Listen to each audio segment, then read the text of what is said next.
सभी सम्मानित दर्शकों को नमो बुद्धाय, जय भीम, जय संविधान, जय मान्यवर कांशीराम।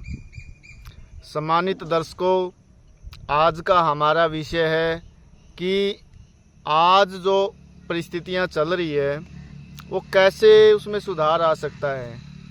हमारा समाज दिन प्रतिदिन गुलामी की तरफ भाग रहा है। आज आप देखोगे कि इतनी बड़ी संख्या में लोग पाखंड और अंधविश्वास की तरफ भाग रहे हैं। एक ज़माना था जब हमारा समाज शिक्षा से दूर था, धन संपत्ति उसके पास नहीं थी, अशिक्षित और धन संपदा ना होने के कारण वैज्ञानिक दृष्टिकोण से काफ़ी दूर था। उस समय इन मनुवादियों ने पाखंड और अंधविश्वास में धकेला था।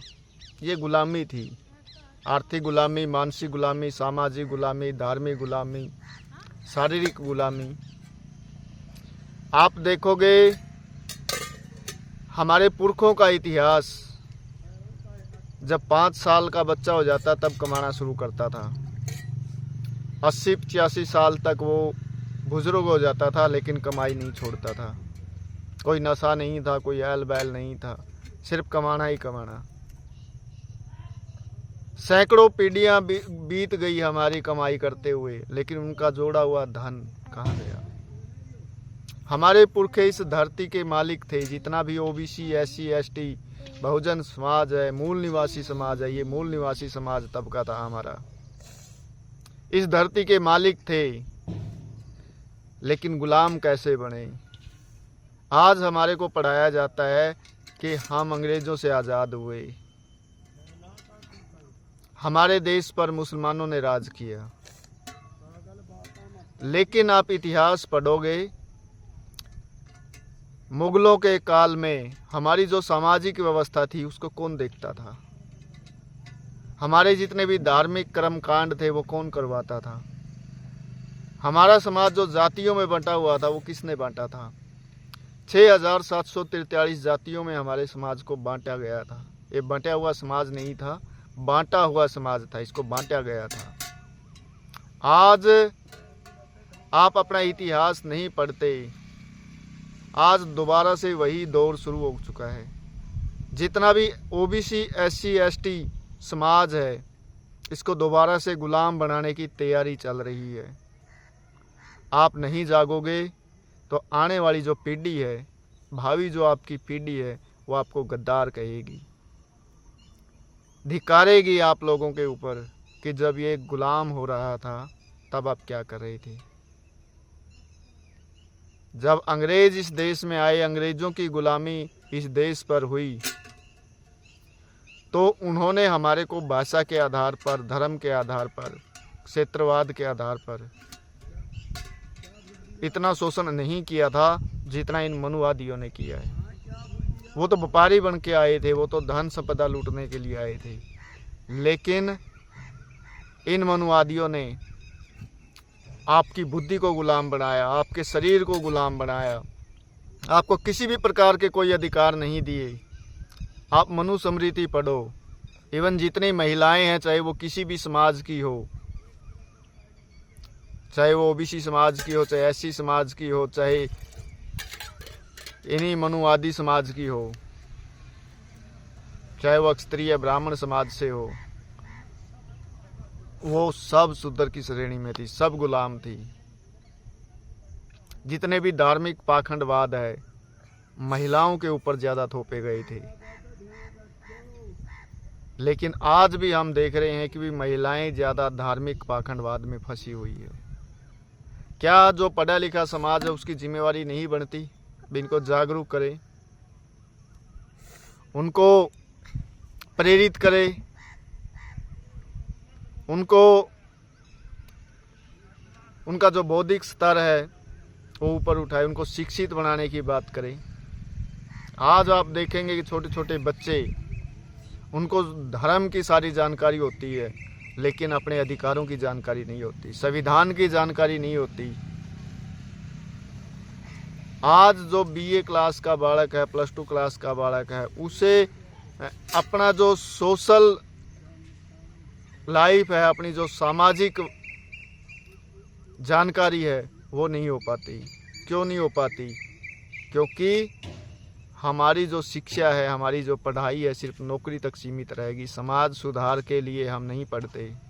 जब तक हम अपने महापुरुषों को नहीं पढ़ेंगे, जितने भी हमारे समाज सुधारक हुए हैं उनको नहीं पढ़ेंगे,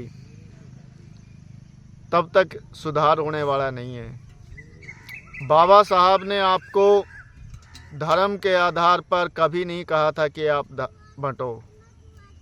बाबा साहब ने कहा था कि मेरा जो समाज है, जितना भी ओबीसी वर्ग है, एससी वर्ग है, एसटी वर्ग है, इस देश का मूल निवासी समाज है, उसको उसके हक अधिकार मिलने चाहिए। आपको आपकी संख्या के आधार पे आपको ज़मीनें मिलनी चाहिए। आपको अपनी संख्या के आधार पे आपको बजट में हिस्सेदारी मिलनी चाहिए। आपको अपनी संख्या के आधार पे शासन प्रशासन में नौकरियों में हिस्सेदारी मिलनी चाहिए। आपको अपनी संख्या के आधार पे एमपी एमएलए प्रशासन में शासन में जाने चाहिए। लेकिन हम जागरूक नहीं हैं। आज लेटरल एंट्री के माध्यम से ये लोग डायरेक्ट अपने अधिकारी अफसर बना लेते हैं। यही मनुवादी लोग अपनी पार्टियां बनाकर हमारे समाज से चमचा, दलाल, एजेंट तैयार करके हमारे समाज का वोट लेकर के सत्ता में पहुंच जाते हैं। क्या यही चाहते थे बाबा साहब? बाबा साहब चाहते थे कि आप अपने समाज का नेता तैयार करें।